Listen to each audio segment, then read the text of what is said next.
Good morning at welcome back sa akin channel. Panibagong araw na naman. Sana tayong lahat nasa mabuting kalagayan, no? So tuturuan ko kayo kung paano magbaklas ng fairings ng motor natin. So kung hindi ka pa nakaka-subscribe sa akin channel, baka naman. So uumpisahan natin, no? From there. Basta lahat ng fairings na yung tatanggalin natin, yung head, yung ito, tsaka dito. Yan. So pinalitan ko to ng ng Allen wrench. Hindi na to yung original na, pati dito sa baba, no? So may 7 Allen wrench ito. 1, 2, 3, 4, 5, 6,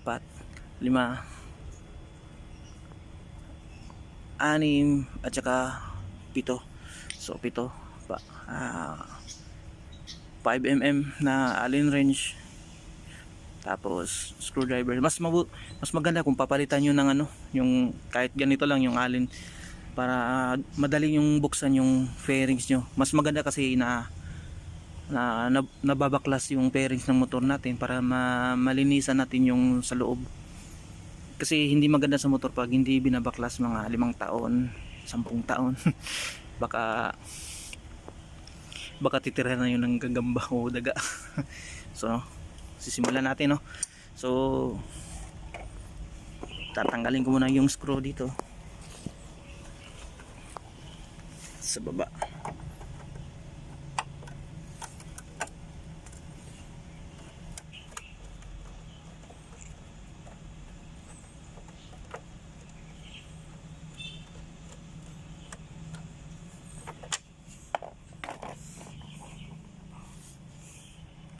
Tapos Allen wrench, 1, 2, 3, 4, basta 7 to lahat, bro, magkabilaan.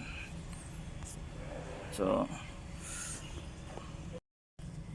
yun, know, natanggal na natin yung sa left side dito, saka dito, at dito.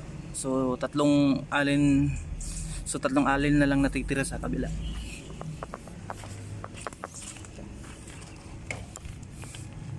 So tatanggalin na rin ito,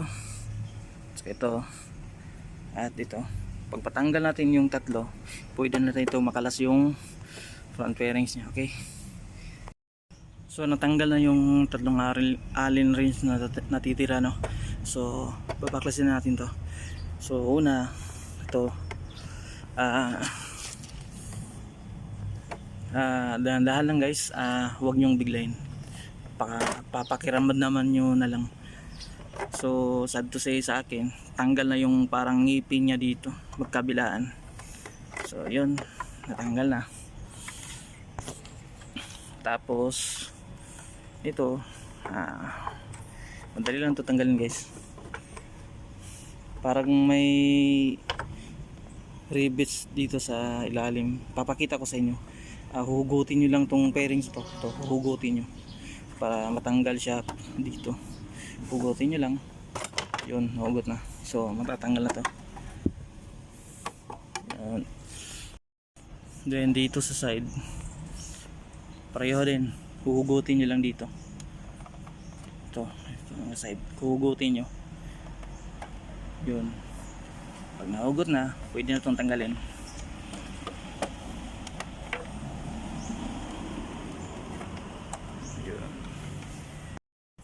So yung sa head guys, 2 tornilyo na Allen, 5mm na Allen wrench, saka dito, at saka may maliit na screw dito sa ilalim. Yan, tanggalin nyo lang, tapos mahuhugot na tong head na to. May sakit siya, isang sakit kulay yellow, matatanggal to. So yun guys, no, ayun bro, no, pag nakalas na yung head, huhugutin nyo lang itong yung sakit. So disconnected na yung headlight natin, so huhugutin ko muna. So nakalas na natin yung head, no, tapos sa kabila naman may tornilyo dito Diyan, dito, at saka dito, magkabilaan, at saka dito. Isa, dalawa, tatlo. Tapos ito, tatanggalin natin to. Magkabilaan yan ha. So tanggalin ko muna. So sa kabila naman tatanggalin natin to. Tsaka ito, tsaka ito. Tanggalin muna natin to. Sa kabila na tanggal na. Tanggalin una dito. Tapos ito na naman. Itong dalawa. Sa grab bar. So tatanggalin ko muna. So pag nakalas natin yung mga screw, ito na naman, nakalimutan ko tanggalin. So babalikan natin yan. So ito muna, ang size niya is 12 ba? Size 10. So tatanggalin natin to para matanggal natin yung yan.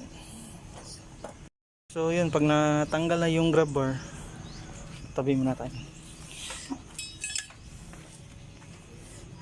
Pag natanggal na yung grab bar, mahuhugot na to ng buo. So may sakit dyan para sa tail light, huhugutin nyo yan. Tapos sa ilalim may tutulak kayo, tutulak nyo, parang nakaano siya, nakascrew. Ito yan, tutulak nyo yan pa taas, tulak nyo yan pataas.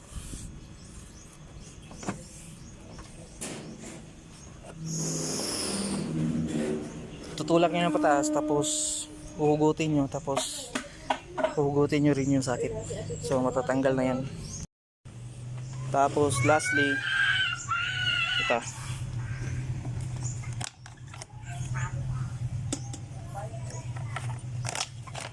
yun. So ganun lang magtanggal ng fairings ng buong motor, guys. So ayun, ito na yung itsura. Ito yung anak ko. Makulit.